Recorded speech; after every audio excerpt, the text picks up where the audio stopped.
Mustafa Aksa'ya direnişe bir selam. Tamamen çıkmak için hala bekliyoruz. Bekliyoruz değerli kardeşlerimiz. Müslümanların şu anda bu eylemden haberi var arkadaşlar. Başkan yardımcıları, ülke başkanları, Birleşik Siyasi Partimizin başkanı olarak. Allahu Ekber.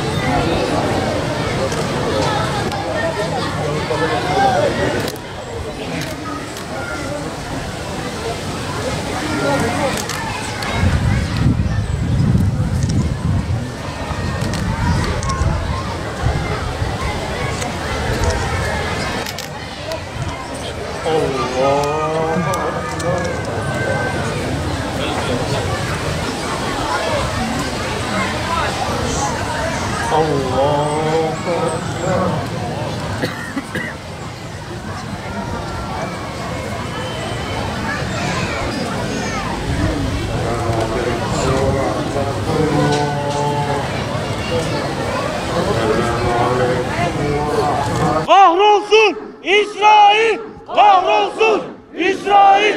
Kahrolsun İsrail! Kahrolsun İsrail! Kahrolsun İsrail! Kahrolsun! Ey Müslümanlar ve ey vicdan sahipleri! Şimdi İsrail'in karşısında kendi haklarını ve topraklarını savunan Filistinli kardeşlerimizle birlik olma zamanıdır. Meydanları, alanları boş bırakmayalım. Eldeki tüm imkanlarla Mescid-i Aksa'yı, Kudüs'ü savunanların yanında olalım. Mescid-i Aksa ve Kudüs'ü savunanların yanında olmak onurdur, şereftir ve izzettir. Tekbir! Allahu Ekber! Tekbir! Allahu Ekber! Tekbir! Allahu Ekber!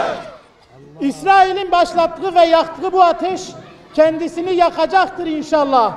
Bugünlerde yaşanan olaylar neredeyse bir asırdır pençelerini Filistin topraklarına geçiren Siyonist rejimin uyguladığı zulmün ve işgal politikasına karşı şerefli ve izzetli bir başkaldırıdır şu anda yaşananlar.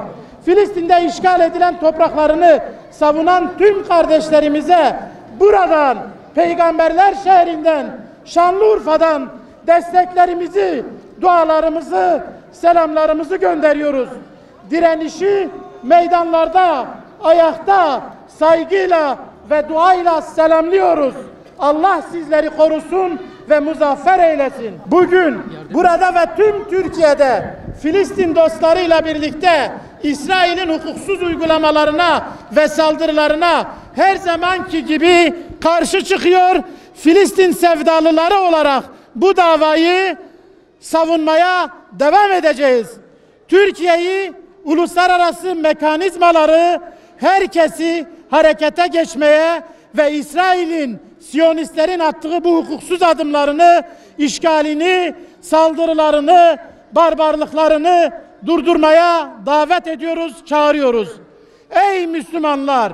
Mescid-i Aksa'nın, Kudüs'ün ve Filistin'in özgürlüğü, Siyonist zulmün ve işgalin sona ermesi için yapılan tüm eylemleri desteklemek hepinizin görevidir.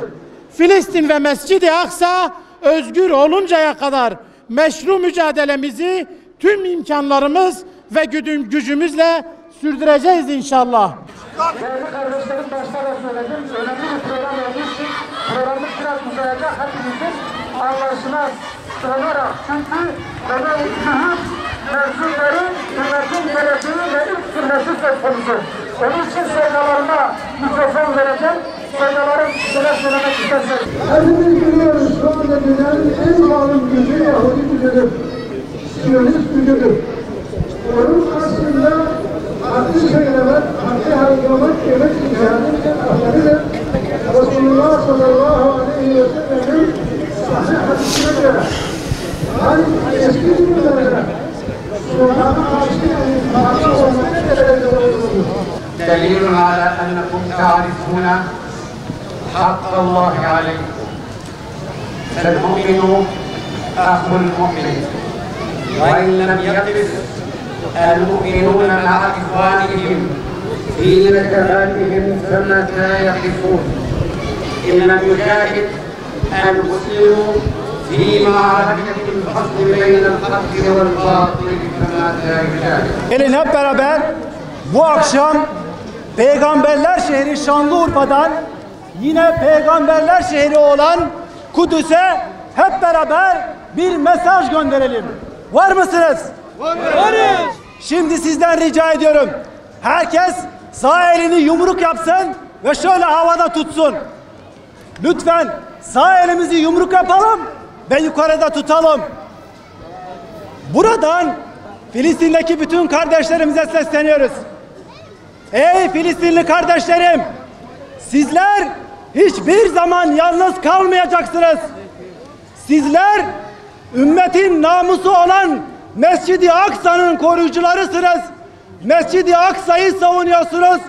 Ümmetin namusuna sahip çıkıyorsunuz. İslam ümmeti sizi hiçbir zaman yalnız bırakmayacaktır. Şu anda inanıyoruz ki dünyanın her yerinde mazlum Müslümanlar ve insanlığını kaybetmemiş Müslüman olmayanlar dahi Gazze için yürekleri yanıyor. Birkaç kelimeyle uzatmazdan bir hususu açıklamak istiyorum. Sosyal medyada dünden beri sivil katliamı yaptığını söylüyor Kassam Tugaylarının. Bu konuyu size kısaca anlatmak istiyorum. Şu anda Gazze dediğimiz 10 kilometreye 30 kilometre bir açık hava hapishanesi.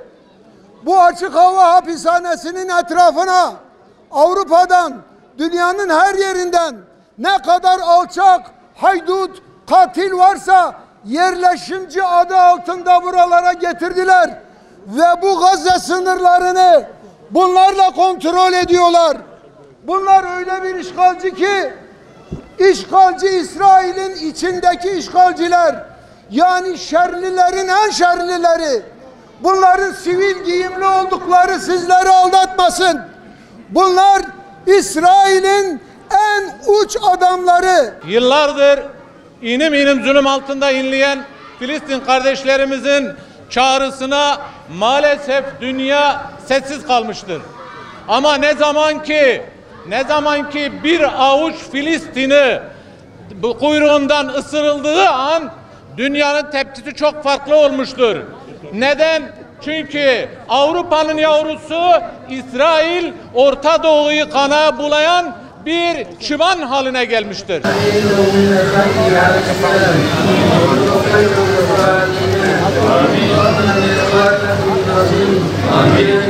Kardeşlerimize destek olmak, şehitlerimize kıymetli cenaze namazında bulunmak üzere huzurunda toplandık. Ya Rabbi kıldığımız namazımızı kabul eyle. Ya Rabbi dualarımızı kabul eyle. Ey Mekke'nin Rabbi.